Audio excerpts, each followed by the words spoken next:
नमस्कार, आपका स्वागत है हमारी इस परिचर्चा में। हमारे साथ बहुत ही खास मेहमान हैं दीपांकर भट्टाचार्य जी, सीपीआई एमएल के नेता हैं, और आपका बहुत आभार और धन्यवाद। इस परिचर्चा में हम जो प्रोस्पेक्ट्स हैं महागठबंधन के बिहार में आने वाले दिनों में, वो किस तरह से होने जा रहे हैं, सीट बंटवारे को लेकर क्या कोई पेंच फंसा है।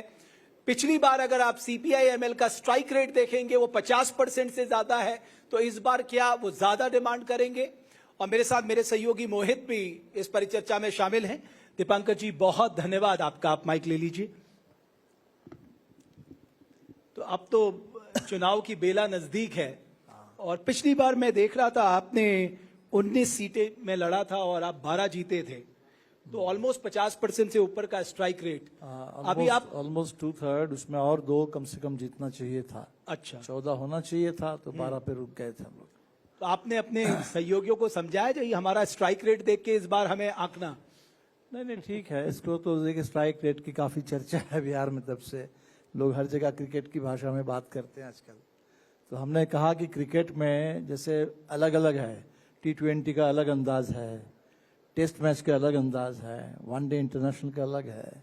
तो ये एक तरह से टेस्ट मैच है, और टेस्ट मैच में आपको एक तरह से सेशन बाय सेशन हर सेशन जीतना है। पूरा टीम वर्क अच्छा होना है। ऐसा नहीं कि मैंने बढ़िया बॉलिंग कर लिया और सारे कैच छोड़ दिए, तो नहीं हो सकता है। तो कुल मिला करके अगर पूरे बिहार को जीतना है तो वो एक पार्टी के स्ट्राइक रेट से होगा नहीं, वो एक साउथ बिहार से होगा नहीं सिर्फ। तो इसके लिए पूरे बिहार में अच्छा प्रदर्शन करना होगा, पूरा टीम वर्क अच्छा होना होगा। तो हमने यही कहा कि हम लोग पिछली बार कम जिलों से लड़े थे, 12 जिले, और बिहार में 38 जिले हैं। तो ज़्यादा जिलों से लड़ेंगे तो फर्क पड़ेगा उससे। और जहाँ जहाँ हम लोग लड़े वहाँ हमें लगता है कि पूरे गठबंधन का प्रदर्शन बेहतर हो गया। बट आपको लगता है कि कांग्रेस को 70 सीट देनी चाहिए थी, बिकॉज उनका परफॉर्मेंस तो बिल्कुल अच्छा नहीं था। नहीं, तो ठीक है। तो कांग्रेस के पास दोनों तरह का खट्टा मीठा अनुभव है। 2015 का अनुभव है कि 40 सीट लड़कर के 27 जीतने का। हालांकि वो गठबंधन का नेचर अलग था, नीतीश जी थे उस समय। और 2020 का अनुभव है 70 लड़कर के 19 जीतने का। तो जाहिर सी बात है कि कांग्रेस के लोग भी सोचेंगे कि दोनों का बीच का कहीं कोई गोल्डन मीन निकाला जाए। लेकिन आपका स्ट्राइक रेट अगर पिछली बार की तुलना करें तो बहुत बेहतर था, है ना, कांग्रेस से बहुत बेहतर था। तो क्या ये माना जाए कि इस बार आप ज्यादा डिमांड करेंगे कि भाई कांग्रेस को आपने 70 ज्यादा तो हमने कहा है, ज्यादा ऑलरेडी कहा है, ज्यादा डिमांड किया। ज्यादा तो मतलब कितनी, क्या 40-45? अब हम सीट में संख्या से शुरू नहीं करते। संख्या तो मान लीजिए आप जहां जहां लड़ना चाहते हैं, जिससे आपको लगता है कि फर्क पड़ेगा, और उसके बाद उसको जोड़ करके एक संख्या में पहुंचते हैं।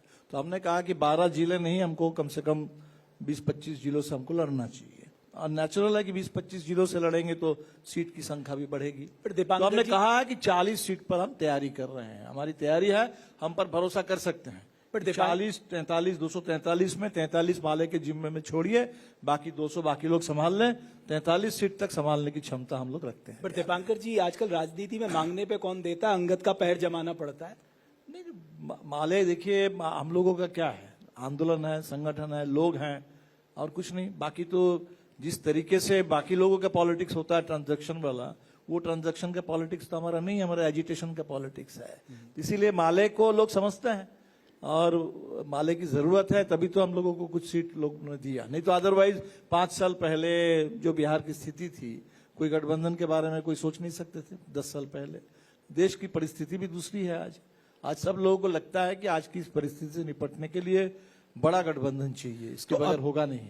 अभी ये जो 2 अधिकार यात्राएं निकली हैं, एक राहुल गांधी जी ने निकाली, उससे पहले हमने भी एक यात्रा निकाली थी। अच्छा। बदलो बिहार यात्रा, पिछले साल अक्टूबर में। अच्छा। वो पद यात्रा थी, और ये तो अभी SIR को लेकर के यात्रा थी। अभी तेजस्वी जी की भी यात्रा हुई। तो इसका कितना इम्पैक्ट आप देख रहे हैं? नहीं, बड़ा इम्पैक्ट है, क्योंकि देखिए इम्पैक्ट तो वहां से आता है ना कि जब किसी जरूरत को आप एड्रेस करते हैं। आप अगर अपने मन से कोई सोच लिया, आपने कुछ कर दिया, उससे इम्पैक्ट नहीं होता है। जब आपका कोई आपकी पहल वो परिस्थिति से मेल खाती है, परिस्थिति की कोई मांग होती है, लोगों को कुछ जरूरी लगता है कि ऐसा होना चाहिए, और तब जब आप पहलकदमी लेते हैं। तो SIR जब आया बिहार में, ऐसा आया कि पूरे हिंदुस्तान में कभी कहीं SIR हुआ नहीं था। अचानक नोटबंदी की तरह वोटबंदी बिहार पर जब थोप दी गई तो बिहार के लोग परेशान थे। उसको लेकर के जब हम लोगों के बीच में जाना शुरू किए, तो हमें लगा कि बिल्कुल लोग चाहते हैं कि और बड़े पैमाने पर बात जाए। तो बड़े पैमाने पर लोगों के बीच में बात ले जाने का ही तरीका है कि आप एक सघन यात्रा कर दीजिए 15 दिन में। तो हमें लगता है कि SIR से तो हुआ ही है, कि बिहार में तो हुआ ही है, पूरा देश सजग हो गया, क्योंकि SIR अभी बंगाल में आने वाला है, पंजाब में तैयारी तो वो शुरू हो इलेक्शन गई है। कमीशन पूरे देश में लागू करने की बात कर रहा है। बिल्कुल, उसने तो सर्कुलर में कम से कम इस मामले में इलेक्शन कमीशन ने पारदर्शिता बरती। नहीं तो आपको SIR आया उसमें कोई पारदर्शिता नहीं थी, लेकिन जो सर्कुलर आया उसमें उन्होंने कह दिया कि हम पूरे देश में लागू करना चाहते हैं। इसमें बिहार के लिए तो ये सडन था, नोटबंदी की तरह, लेकिन पूरे देश के लिए तो पहले से चेतावनी दे दी गई कि भाई SIR आने वाला है। तो आपको दिक्कत क्या है ये बताइए, क्योंकि चुनाव आयोग कह रहा है कि हम निष्पक्षता के साथ चुनाव करवाना चाहते हैं, शुद्ध मतदाता सूची चाहते हैं। दिक्कत क्या है आपको? दो बुनियादी दिक्कत है। एक तो जिसको लेकर हम लोग सुप्रीम कोर्ट में गए कि ये कॉन्स्टिट्यूशन में जो इलेक्टोरल सिस्टम है हमारे देश का, उस सिस्टम के विपरीत ये लाया जा रहा है। हमारे देश में है कि आप 18 साल से ऊपर हो गए, आप हिंदुस्तान में रहते हैं, तो आपके बारे में माना जाएगा कि आप हिंदुस्तान के नागरिक हैं। अगर कोई खास कोई शिकायत हो, कोई कहे, तो उनके बारे में कोई जांच पड़ताल होगी। थोक भाव से सारे लोगों से कहेंगे 18 साल के हो गए कि पहले अपनी नागरिकता साबित करो, नागरिकता साबित करके तब जाकर के वोटर लिस्ट में नाम चढ़ाओ। ये हिंदुस्तान में आज तक कभी नहीं हुआ। नहीं, लेकिन जो डुप्लीकेसी की बात नहीं, होती है, डुप्लीकेसी की बात अलग बात है। यहाँ जो बेसिक बात है कि आपने सबसे पहले लोगों से सिटीजनशिप मांगना शुरू किया। ये this is never done in India, ठीक है। और ये जैसे ही होगा तो बहुत सारे लोग, उनके पास कागज पत्तर होंगे नहीं, वो साबित नहीं कर पाएंगे, और वही लोग फंसेंगे, गरीब लोग फंसेंगे, फंस रहे हैं। तो SIR is a design of exclusion. ये जहां भी SIR जब होगा, मान के चलिए कि वहां 5% 10% लोगों का नाम, बट सुप्रीम कोर्ट ने तो नहीं रोका ना। सुप्रीम कोर्ट ने सुप्रीम कोर्ट ने तमाम अभी दलीलें तक सुनने हाँ के भी बाद नहीं कहा। सिर्फ सुप्रीम कोर्ट ने अभी इस पर तो सुनवाई होनी है। ये जो कॉन्स्टिट्यूशनल इश्यू है, सिर्फ आधार को अनिवार्य कर दिया। वही हम कह रहे हैं कि आपने पूछा कि दिक्कत कहाँ है, तो बेसिक दिक्कत यह है कि ये कॉन्स्टिट्यूशन के अनुरूप नहीं है हमारी समझ से। ये कॉन्स्टिट्यूशन के जो पूरे कंसेप्ट है उसके खिलाफ है। सेकंड है कि इसमें प्रैक्टिकली आप जाइए तो प्रैक्टिकली सब कुछ गड़बड़ है। 1 महीने में आप 8 करोड़ लोगों को कवर करने की बात कर रहे हैं, कैसे करेंगे? आप लोगों के पास जो डॉक्यूमेंट है उस पर आपको भरोसा नहीं है, जो नहीं है आप वो मांग रहे हैं, जो है उसको आप मानने के लिए तैयार नहीं है। तो इसमें दिक्कत तो संदेह होता है। और जो अभी SIR से हुआ, देखिए 65 लाख लोगों के नाम कटे, उसमें बहुत गड़बड़ी है, वो तो अपनी जगह पर है। 3 लाख लोगों को आपने नोटिस दिया, और जिनको नोटिस दिया गया सबके पास आधार है, लेकिन पता नहीं किस आधार पर उनको नोटिस दिया गया, उनका नाम क्या होगा। और जो SIR के बाद जो सूची बनी उसमें गड़बड़ी है। चुनाव आयोग का अपना प्रोटोकॉल कहता है कि किसी एक घर में अगर 10 से ज्यादा, एक पते पर 10 से ज्यादा मतदाता है, तो उसमें थोड़ा वेरीफाई कर लेना चाहिए कहीं गड़बड़ी तो नहीं है कुछ, क्योंकि 10 से ज्यादा बहुत ज्यादा संख्या है। तो SIR में जो सूची निकली 16 लाख से ऊपर है, जहां 10 से ज्यादा 20, 50, 100 लोग हैं एक घर में। वो भी एक घर में हर जाति के लोग हैं, हर धर्म के लोग हैं। ऐसा कम्यून तो बिहार में अभी तो बना नहीं है कहीं।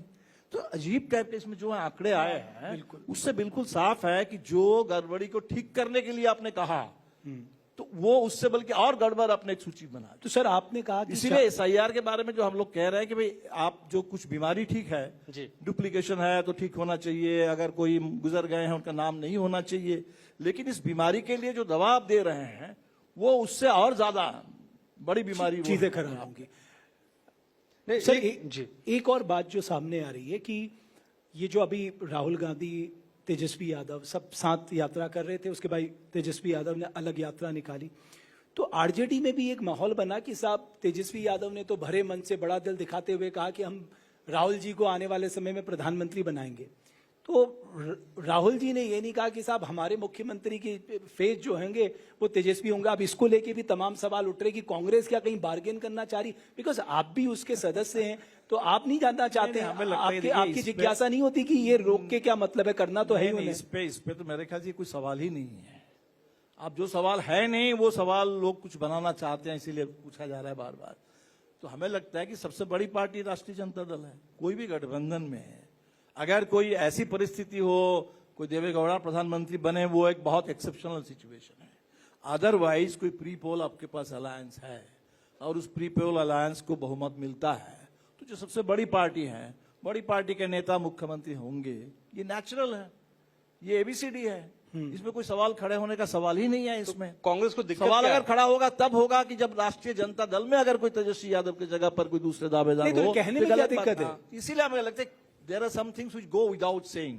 तो कांग्रेस को अगर लगा होगा कि this राजनीति goes में बिना without कहे saying- विदाउट सेइंग नहीं होता, वहां तो नहीं कहना होता, पड़ता है, होता, बार बार बहुत- कहना पड़ता है। नहीं बार बार क्यों, आप लोग पूछ रहे हैं इसीलिए तो ठीक है, समय बता देगा। इसलिए ऐसा तो नहीं है कि बिहार में कोई ऐसी सरकार बन जाएगी कि जिसका कोई मुख्यमंत्री नहीं होगा, ये अजूबा तो होने वाला नहीं है। लेकिन दीपांकर जी, ये विवाद तो कांग्रेस पैदा कर रही है ना। कांग्रेस एक बार कहते कि भाई तेजस्वी यादव मेरे चेहरा होंगे, नहीं, तेजस्वी तो अगर हम जीतेंगे तो हो तेजस्वी सकता यादव है कांग्रेस मुख्यमंत्री को होंगे। अच्छा लग रहा है कि आप लोग बार बार पूछ रहे हैं, चलो ठीक है, कांग्रेस हो सकती है, ये अच्छा लग रहा है। या उनको ये अच्छा लग रहा है कि अभी 70 मिलना मुश्किल है क्योंकि पिछली बार का स्ट्राइक रेट खराब है, इसलिए नहीं, कोशिश हमें लगता है करें कि बार्गेन करने के लिए कोई रास्ता बार्गेन छोड़ें। के लिए शायद ये नहीं है। वो तो निश्चित तौर पर कांग्रेस ने भी कहा कि हमें क्वांटिटी नहीं क्वालिटी से हम ज्यादा, उनको लगता है कि पिछली बार जो सीटें थी उसमें विनेबिलिटी का चांस कम था, तो हमें ज्यादा बेहतर क्वालिटी की सीट चाहिए, विनेबिलिटी का चांस जहां ज्यादा हो।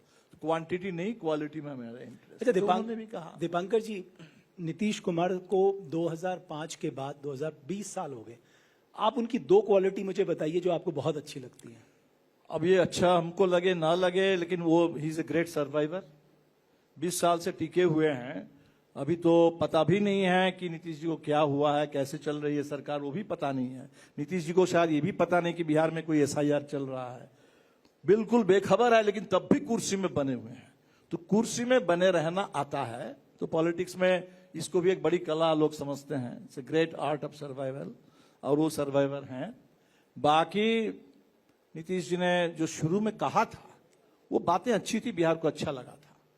भूमि सुधार करेंगे, विकास करेंगे, न्याय के साथ विकास, सुशासन लाएंगे, ये जो बातें थी, तो उन्हें तो बातें बुरी सुशासन नहीं बाबू थी। कहा जाता है। तो वही हम करें, बातें तो ठीक है, उससे ब्रांड बन गया, लेकिन सुशासन का मतलब अगर ये तो किसी ने सोचा नहीं होगा कि सुशासन का मतलब ऐसा होगा। ऐसा भी सुशासन हो सकता है जहां पटना में सुबह 7 बजे किसी अस्पताल में दनादन गोली चल जाए और लोग मर जाए, और उसके बाद बेखौफ मार करके कोई निकल जाए।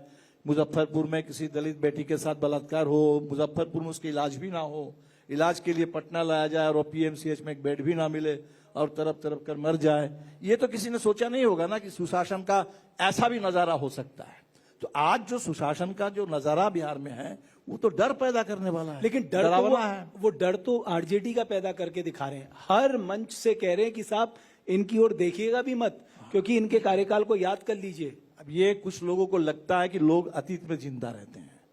लोग कोई अतीत में जिंदा नहीं रहते, कोई इतिहास के कैदी नहीं है। तब तो अब इतिहास में हमेशा वो याद करते करते पूरी जिंदगी आपकी चली जाएगी। लोग वर्तमान में जीते हैं, भविष्य के बारे में सोचते हैं। तो लोगों को जो समझाने की कोशिश हो रही है कि ऐसा था वैसा था, तो वो जो आप बोल रहे हैं, तो लोगों को पता है कि ऐसा वैसा जो भी रहा होगा। आज के जो बिहार के जेनजी हैं, ठीक है, उनको तो लालू जी के बारे में पता भी नहीं है क्या था नहीं था, ठीक है। तो हमें लगता है कि आज जो लोग देख रहे हैं, तो लोगों को यही लग रहा है कि अगर वो जंगल राज रहा हुआ तो आज तो महाजंगल राज है। तब लोग यही कहेंगे कि अगर वो जंगल था तो आज तो महाजंगल में हम लोग फंसे हुए हैं।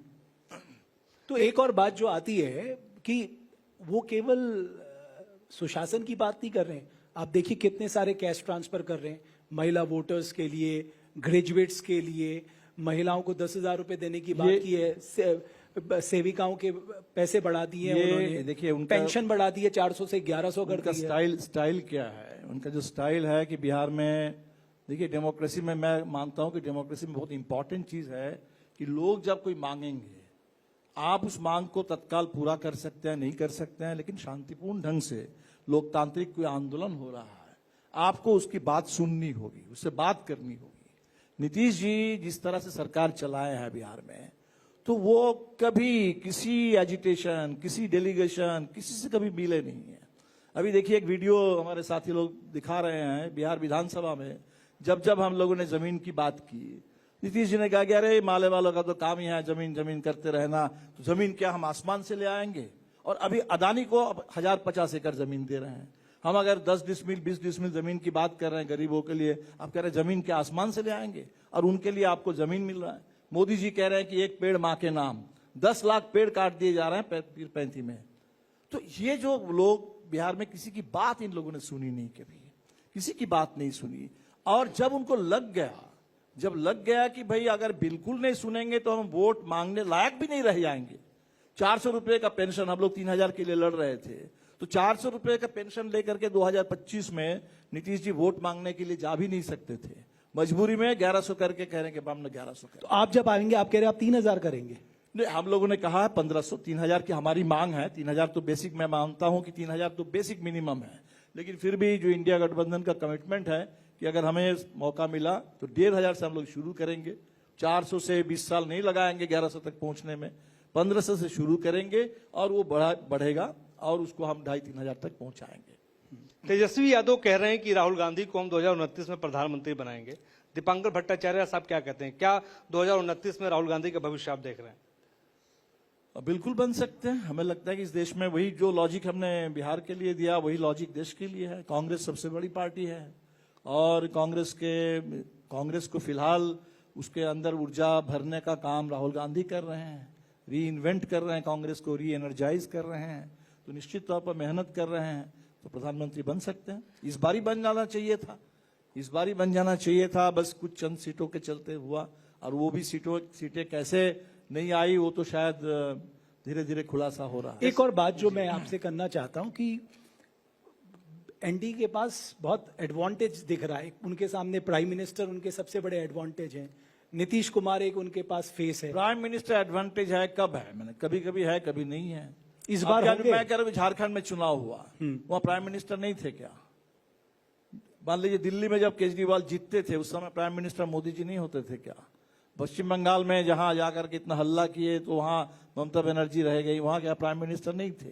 तो प्राइम मिनिस्टर का चेहरा अभी तो देखिए लोग उबने लगे हैं, थकने लगे हैं, सुनते नहीं है भाषण। अभी हर चीज का कोई एक शेल्फ लाइफ होता है, एक ही चीज आप रिपीट करते जाओ। जीएसटी लागू कर देंगे, अभी भले ये बचत का उत्सव है, अगर ये बचत का उत्सव है तो इससे इतने दिन तक क्या हो रहा था? वो लूट का उत्सव मना रहे थे, आपने लूट का उत्सव मना रहे थे। आपने भी जीएसटी का फायदा उठाया?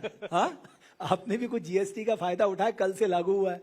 हाँ, वो तो करना पड़ेगा। अभी तो मान लीजिए कोई बिग बिलियन सेल चल रहा है, कुछ चल रहा है, तो ठीक है जीएसटी का लोग लेंगे, लेकिन हमको डाउट है, हमें डाउट है कि जीएसटी का कितना हिस्सा एक्चुअली कस्टमर तक जाएगा, ट्रांसफर होगा, वो कहना बड़ा मुश्किल है। और ये जो कह रहे हैं कि जीएसटी से देश में मांग बढ़ जाएगी, मुझे नहीं लगता। मांग तो तब बढ़ेगी जब आपके जेब में पैसे होंगे, आपके जेब में आपके पास परचेसिंग पावर होगा, तो परचेसिंग पावर कहां से आएगा? मजदूरी तो कहीं किसी की बढ़ी नहीं है, टैरिफ आपने टैरिफ के चलते आपका पूरा एक्सपोर्ट फंसा हुआ है, तो नौकरी चली गई, कितने जॉब्स चले गए। एवरेज आप देखेंगे 2.25 लाख करोड़ के आसपास का जीएसटी कलेक्शन हुआ है पिछले कई सालों में, तो इसका मतलब डिमांड है तभी तो इतना कलेक्शन हो रहा है। नहीं, वो बड़े बड़े आंकड़ा आप दिखा देंगे, मान लीजिए। अरे सर, ये तो गवर्नमेंट का आंकड़ा झूठ नहीं, वो हम कह रहे हैं, ठीक है आप आंकड़ा दिखा देंगे, लेकिन वो 2 लाख करोड़ कहाँ है? वो 2 लाख करोड़, पहली बात आप देखिए, तो 2 लाख करोड़ में से कुछ करोड़ तो आपके हाईवेज में लगाए, बिहार में ब्रिज बनाने में, हाईवेज बनाने में। अगर किसी चीज की कीमत बढ़ जाएगी तो जीएसटी का कोई फायदा, रिडक्शन का फायदा कस्टमर तक नहीं पहुंचेगा। कस्टमर तक कितना फायदा पहुंचेगा, that remains to be scene.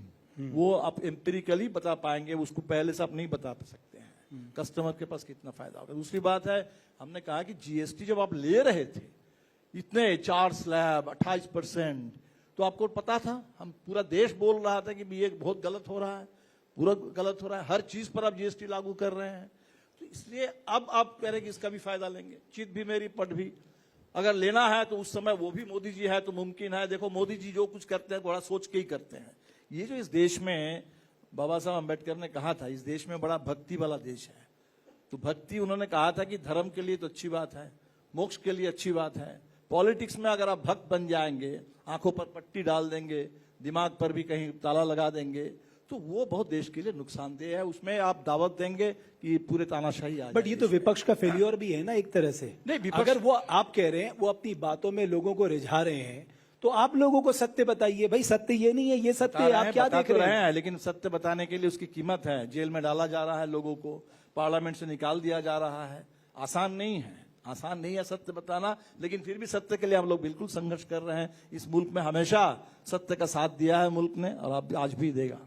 तो आप, एक आखिरी सवाल, आपका ये शीट शेयरिंग का फॉर्मूला कब क्लियर हो जाएगा सर? मेरे क्यों डिले कर रहे हैं इतना? इसी महीने में कोई डिले नहीं है। अभी एसआईआर आ गया, किसी को पता था कि आपको सीट की बात करेंगे तो वहां आपको वोट की बात करनी पड़ रही है, तो आपको एक एक वोट के लिए अभी सोचना पड़ रहा है, ठीक है? तो आप वोट से भी निपटते हुए सीट की भी बात करेंगे, कर लेंगे। हमें लगता है इस महीने के अंत तक हो जाना चाहिए। बहुत धन्यवाद आपका, आप हमारे मंच पे आए, आपका अभिनंदन, बहुत धन्यवाद, बहुत आभार आपने आपका। मौका दिया। अच्छा, थैंक यू। दीपांकर भट्टाचार्य साहब, उनका कहना है कि बहुत ऐसे सारे मुद्दे हैं जिसको लेकर वो जनता के बीच पे जाएंगे और उन्हें पूरा विश्वास है कि जनता इस बार महागठबंधन के पक्ष में दिखाई देगी। बहुत धन्यवाद आपका।